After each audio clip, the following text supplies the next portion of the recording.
Social media, it's affected every aspect of our lives. How we communicate, how we stay informed, how we showcase our booty clapping skills. Yeah, I used to make homemade DVDs to get that out. Now it's so much easier. But lately, conservatives have been complaining that tech companies are biased against them. And yesterday, they took action in real life.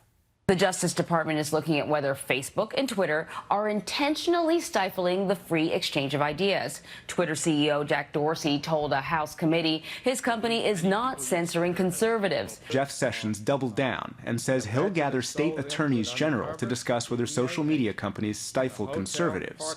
That's right.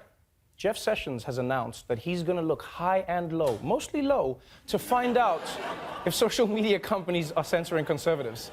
Yeah, he's probably going to come back like, well, I couldn't find any bias. And be like, did you check the top shelf? No. And now, the reason the Justice Department and both houses are all over this issue is because clearly they're taking cues from the top. You look at Google, Facebook, Twitter, and other social media giants, and I've made it clear that we as a country cannot tolerate political censorship, blacklisting, and rigged search results. We will not let large corporations silence conservative voices. That's right, folks. I, Donald J. Trump, am sick of being silenced. When was the last time you saw a tweet of mine? When was the last time you saw something about me on the internet, folks? It's been almost half an hour. Why is that?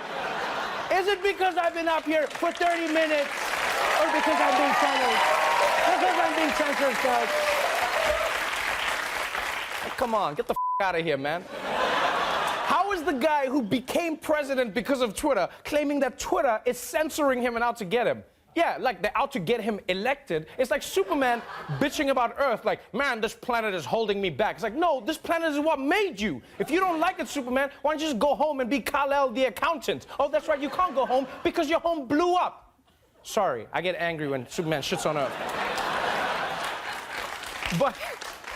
But maybe the president feels like conservatives are being censored because his only source of information keeps telling him so.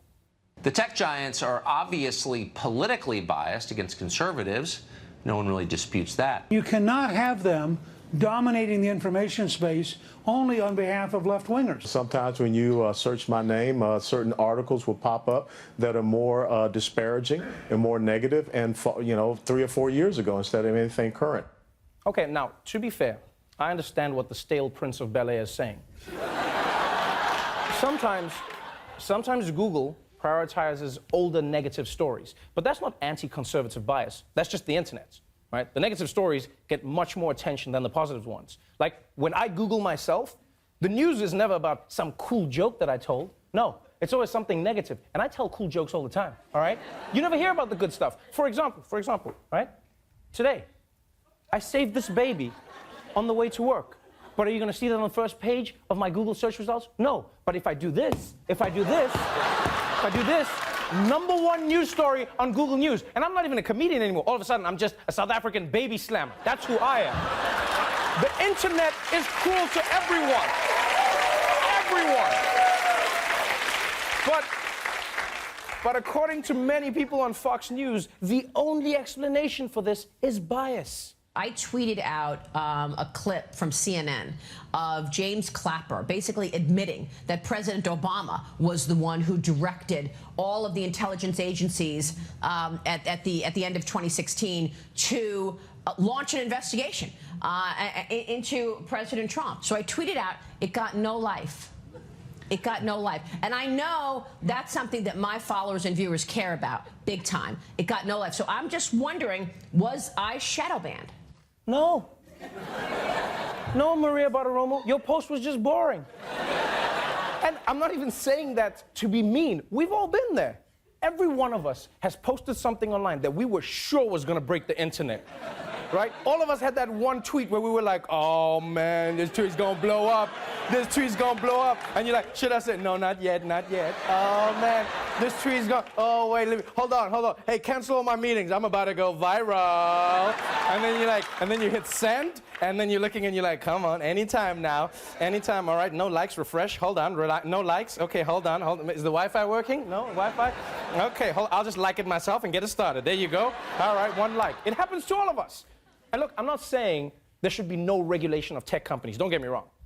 I'm just surprised to see conservatives all of a sudden in favor of regulating private businesses, right? Because when it's consumers or gay people or polar bears saying, hey, can you regulate some industries?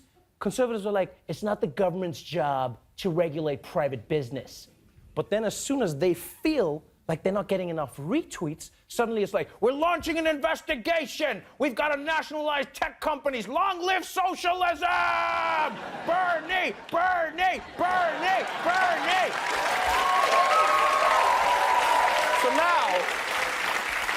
So now, the government will spend all this time and money on something that could have been avoided if a few people like Maria Bartiromo got a few more likes. And you know what? We here at The Daily Show would like to help conservatives without having to drag Congress or the Justice Department into it. So we went through Bartiromo's Twitter looking for another tweet that didn't get any life and really should have. And I think we found one. It's from June 6th, 2016. Quote, would you throw abort B-Day bash for your dog? Now, I'm going to assume there was some autocorrect weirdness that happened there because I don't think there's any such thing as an abort B-Day bash. But even so, I think this tweet should have gotten mad engagements, especially since she went into the trouble of including the Twitter handles for her show, her network, the puppy parties venue, and even the birthday dog at Minnie Doodle. Yes. And yet she only got 5 likes, people. 5 likes, 4 retweets, yeah, and 7 comments. And one of those comments is, and I swear this is real, this one was from at Minnie Doodle saying, quote, wrong person, please don't include me in your tweets. So you know what?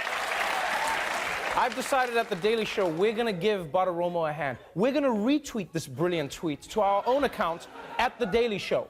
So please go there and like Maria's original tweet and then quote tweet it to your own timeline with the hashtag Tweetaromo. Do it to fight bias and save the internet.